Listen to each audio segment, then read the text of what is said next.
he stopped. And so just two quick stories out of the experience that I have with those kids. Yeah. And there's many more like that. Yeah. And these are kids that the system deem hard to reach. Yeah. You see? And so we supported them, and that's what the program is. That's why when you asked me to come on the program, if you notice the type of questions them that I ask you, Yeah. because I know my life is there's a lot of aspect of my life that, you know,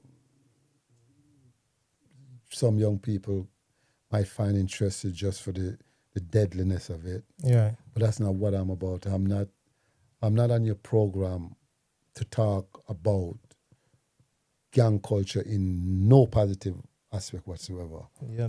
I'm talking about my own experience Yeah. with pain, but yet happiness and joy Yeah. for the fact that I was able to overcome. And now I can use that experience to support other young people in overcoming their challenges And that's what and we begin want. to make better decisions for themselves. And in doing that, Yeah. they're doing it for their family and their community. And I think, based on what you tell me, I just believe, you know, I'll feel comfortable coming on your podcast and having this discussion with you. No, I'm very grateful. Like Connie can tell you, we wanted to do this for a while, man. So we're very, very grateful for you to come through and share your story. You know what I mean? It's one of empowerment and enlightenment. And as you said, it's not to harbor on the negative side, but it's to show the steps that you went through to get to where you are now, where you're a positive role model to the youths in our community, and you're impacting life and impacting change in a positive way. And we can only just applaud you for that, you know. Very, very much appreciated. Because for one, I see it, and you know, we want to uplift our community any way we can. So definitely, once I put this out, this is probably one of my proudest episode I've done so far, because like I said, you see, both of us, we were just here sitting like this because we didn't want to interrupt. We want you to just share it. But if you don't talk about it, we're going to know. Yeah. Yeah. So we have to spread the good It's news one and that spread needs the to be good way shared. you do. Yeah. Yeah. It is needed to be shared. man. After that, we need Yeah, to man. take a drink. Have a drink. Have a drink. Before we close, I'm going to read you some stats that I looked up, right? Because obviously the knife crime thing is a problem. It is a problem, and we can't overlook it. And while our kids them waste time with the postcode violence, fighting over nothing, other communities are building, and we are falling behind. And how things are in society now, if you pay attention, we don't have time to waste with our kids. Our kids needs to catch up, and we have to do better. Yes. Right? So between 2019 and 2020, there were 275 homicides committed with sharp instrument in England and Wales. Over those, 27% of victims was identified as black. You can find that information on the government website. The age profile for black homicide victim tends to be younger. About half, 49% of black victims were in the age range of 16 to 24 in that period, right? More generally, the data shows that black people are much more likely to be murdered than white people when accounting for population size. For example, of 1,503 people released with knife crime conviction, 612 were black or black British compared to 495 whites. So those are the stats. And this year, so far, it's probably been one of the best years for the last 5 years. Yeah. Because, you know, especially in London as it relates to knife crime. One of the challenges that we have is sometimes, you know, society tend to kind of put a bright light on the race of people accused of uh, Yeah. these crimes. And we said that we don't care about the complexion, the race, or none of that. Right. What we care about is what is it that we are actually doing. Right. And if the things them that we are doing are not working, Mm-hmm. where is the courage to do something different? Right. And one of the things that we believe is a big difference is using individuals with lived experience Mm-hmm. to interact with these young people that we deem to be at risk. Right. Yeah. So what the lived experience does, it provides a relatable individual to engage with this young person. Right. So a young person that have challenge around domestic violence, drugs and substance misuse, lack of resources, lack of access. Yeah. Now a person like me, coming from a single parent's home, Yeah, you can relate. speaking with I can relate. Yes, yes. Yeah. So now when that young person relating with me, when we introduce ourselves, when we chat, Yeah. and he see where I'm coming from, he see my journey, you begin to build trust. Right.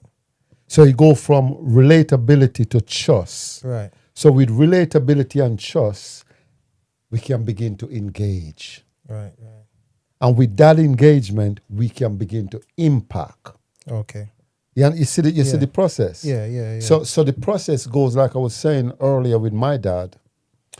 My dad was the authority in my life for the mere fact that he was a bare knuckle boxer. So as I told you, so once my expectation that he's going to come back, I was disappointed. Right. Then I became frustrated. Then I become angry. Right. If I had stopped it there, then it would be a natural process. Yeah. But once it go into resentment, then now it's going into an unnatural process. Yeah. So that's where a lot of young people are. They are resentful of a system or an individual that they believe have done them wrong. Right. So, but if we can get them right where they are angry, then all of us get angry one time or another. Anger is a natural emotion. Yeah. Anger is one of the 5 natural emotions that we have. Yeah. So every human being go through experience anger at one stage, but not every human being harbor resentment. You see? Yeah. Because resentment is almost like the inflammation of the brains, the mind, towards an individual or a system, and that stops you from progress. Right. It stopped me. So my resentment go from resentment to animosity, Yeah. then to confrontation, and then that confrontation leads to consequences. Yeah. So we want to stop young people from getting to the stage of resenting, especially if they're resenting their parents because to be honest with you, I'm in love with my dad. My dad died as well. May God grant him paradise. I don't hate my dad.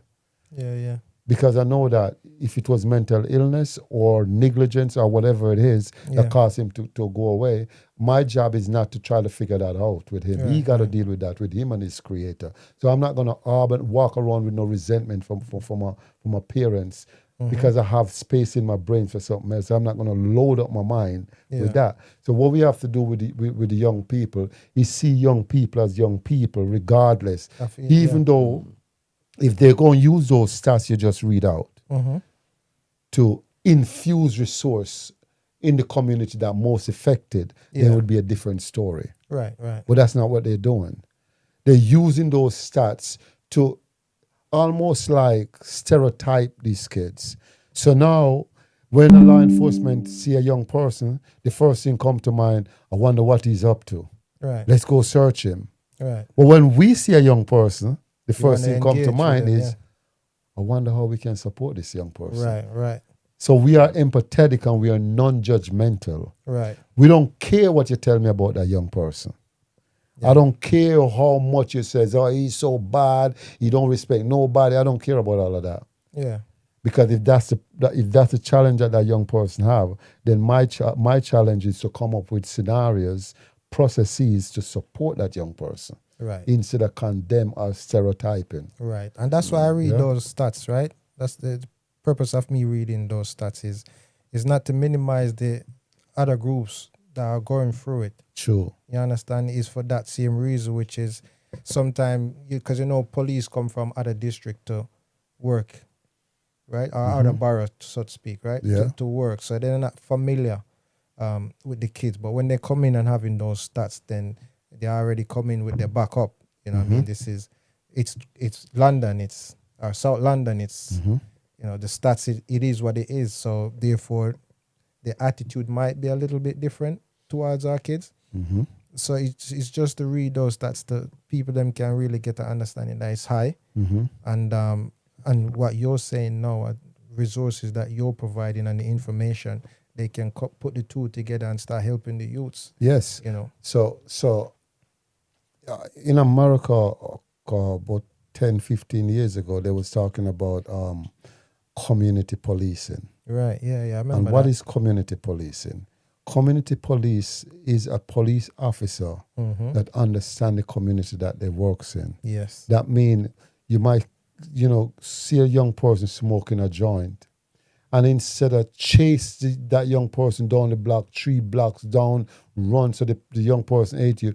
If you community policing mean that police officer could go to the elder in the community and say, I see that young man, and he would know the young man. He'd probably know the young man's family. Yeah. So community policing is essential in supporting these young people and supporting the community in overcoming some of these challenges. Right. But when you're gonna bring in basically strangers who don't know nothing about the community, that young person that they see smoking the weed might be a young person that don't even know where he's gonna sleep tonight. Yeah. But he wouldn't know that because he just come in the community. So he have no idea the challenge that young person is going through. Yeah. That young person probably smoking weed as a coping mechanism just to get away from domestic violence at home. Yeah, that's true. But he wouldn't know that because he have no relationship in the community.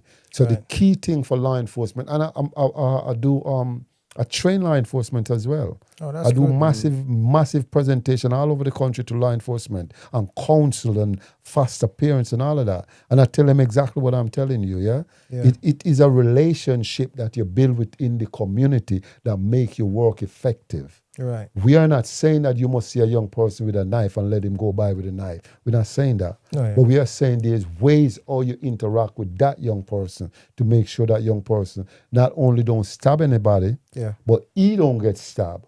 And you don't kill him in trying to get that knife away from him. Yeah. So we said to law enforcement, build a relationship with the community that you work in. Know the parents of these kids. Know the pastors and the imam and the rabbis in the community. Know these leaders in the community. Know the teachers who teaching these kids.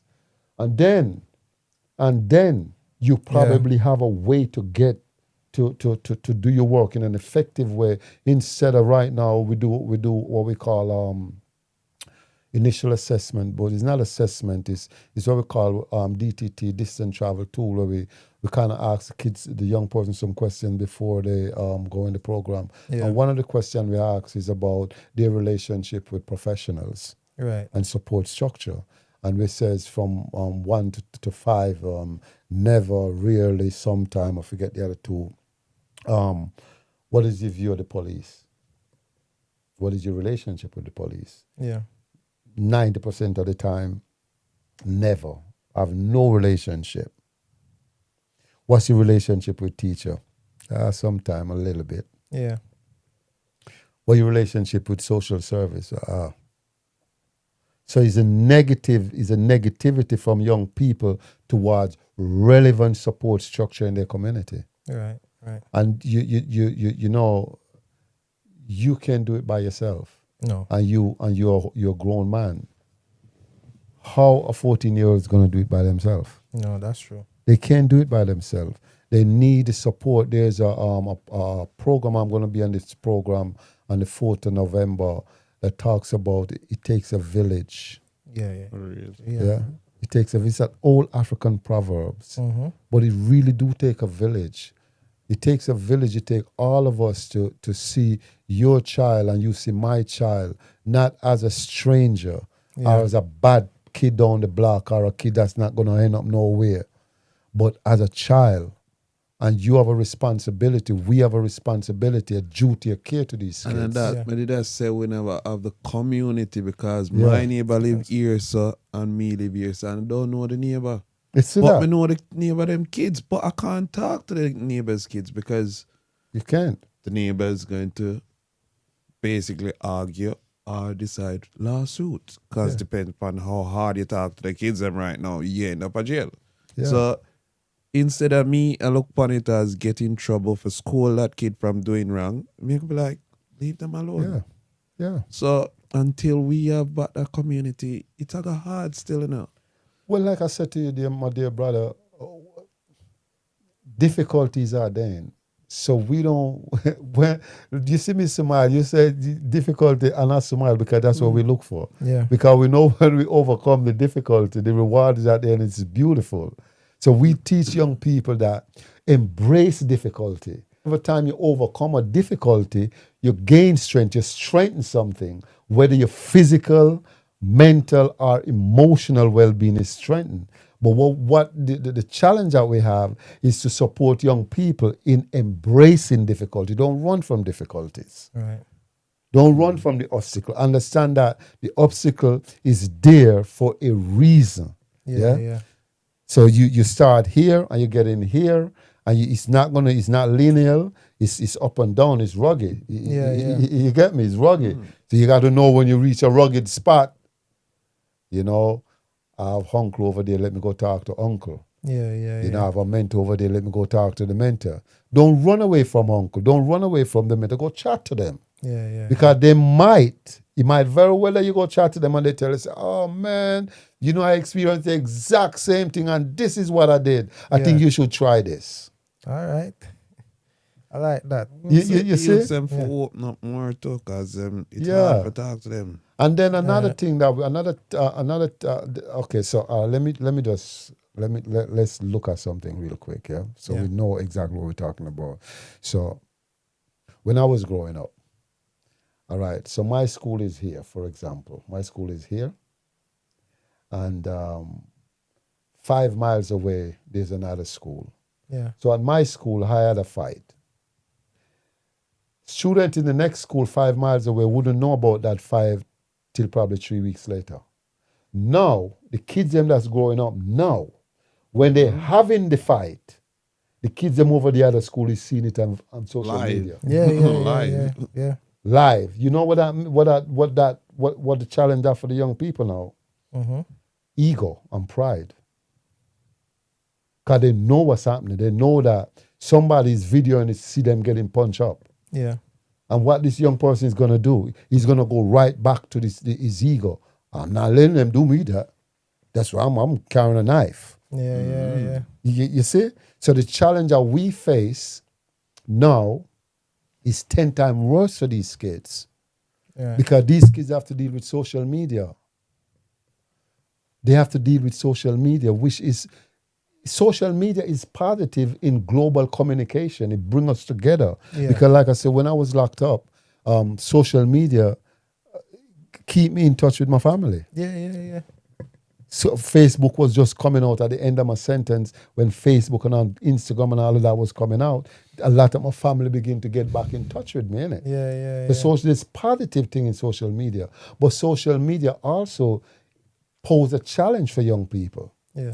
And what young people have to understand that, okay, I'm not going to make what other people thinks of me, make me make decision that could be detrimental to my own health and well-being and others as well. Yeah. Yeah. So what I'm going to do, make sure my friendship group, yeah, because friendship group, Yeah.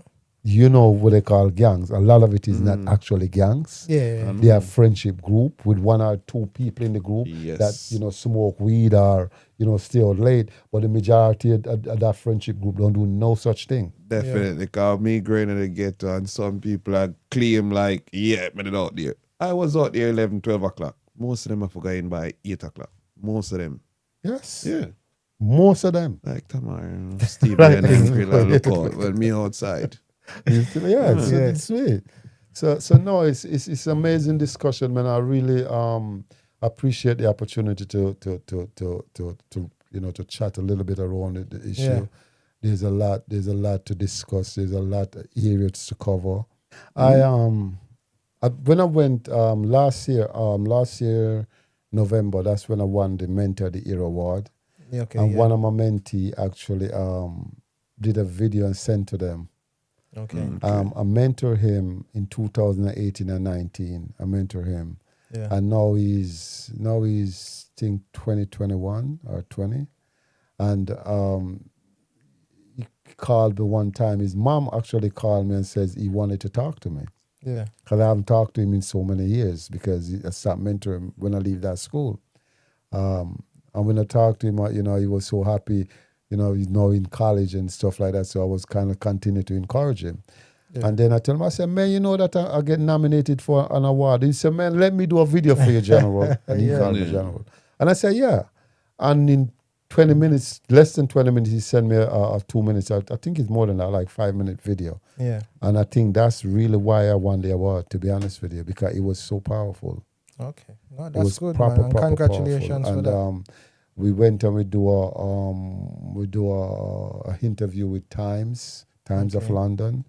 I take him and they do. So I have a lot of young people that would actually be really happy to come and sit down and talk with you guys about their own journey and the benefit of the mentoring program and Yeah. what their expectations are of us as well, because a lot of times we don't ask the young people what they expect from us. Yeah. Yeah. We always tell them what they should do, but not what we should do for them or what they want us to do for them. Right. So when you have these young people with you, they have the opportunity to kind of, talk with you and kind of, there's a understanding, and I think it's the Swedish school system that does it, where in Sweden they have a system where a young person enjoy the same rights as you. Mm-hmm. So because of that, there is no discussion that you don't encourage young people to have with you. You just make sure you provide them a healthy environment to engage in that discussion, and that you support them in understanding the consequences around certain decisions. But Yeah. we have to give young people a space. And so I'm going to try to take you up on that offer and try to see if one of these days, one of these months, we try to get one of the young people to come and voice their own opinion about the challenges that they face, and probably give us some ideas of what we could do to better support them. No, that would be nice. Definitely. And I mean, you can lead on that one, or come in and you sit down and you run it. So Well, again, really, what we welcome would do, we just bring him and let you do the interview. You'd be happy because one of the things I tell the young people, when they come in, Yeah. I stand up and I shake their hand, innit? So when I shake their hand, some of them man look at us, I say, no, I don't want that. Yeah. Proper. Manly Challenge, and they shake my hand. I say, no, I don't want that. I need you to look me in the eye and shake my hand. Yes. Right. Because if you look me in the eye, you tell me you're confident. Right. And the three thing, what we call it 3 C's, which is curiosity, courage, and confidence. Yeah. So we support young people in embracing a high sense of curiosity. And curiosity is the desire to learn, the desire for knowledge. And we want our young people to have that. Yeah. So they want to learn stuff and then have the courage to ask the question and to ask for support. Yeah. And the more they do that, the more they build confidence, the more they become self-confident. And a confident young person is a young person that is less at risk. Okay. You understand? Yeah. So if I'm confident about who I am and where I want to go, you can't come and tell me no foolishness. Yeah. You get me? Yeah. So that's what it is. It's the 3 C's. It's curiosity, courage that leads to confidence. And so we embrace them for that. So yeah. Okay. Yeah. Well, Desmond. Again, the conversation. General. General here. I could sit here for hours, and definitely I hope we can do another one when you come back from holiday and so forth. Yeah, So man. give thanks. Very much appreciate you coming through and sharing your wisdom with us and our audience that's growing. As I said, small platform, but we're getting there, you know. Mm-hmm. So for you to come and bless us, I really appreciate it. Thank you so very much, my brother. Yes. Yeah, man, for me, respect and man, Much so pass respect, through, man. man. Yeah, man. Mm? Much love. Yeah, Right. man, good talking and hope. Soon again we have a next reasoning because we're not do interview. Opinion, reason, your yeah, opinion, sure. my opinion, female opinion, Yeah. everybody opinion count. So so if you get the person for forward, tell him it's not an interview.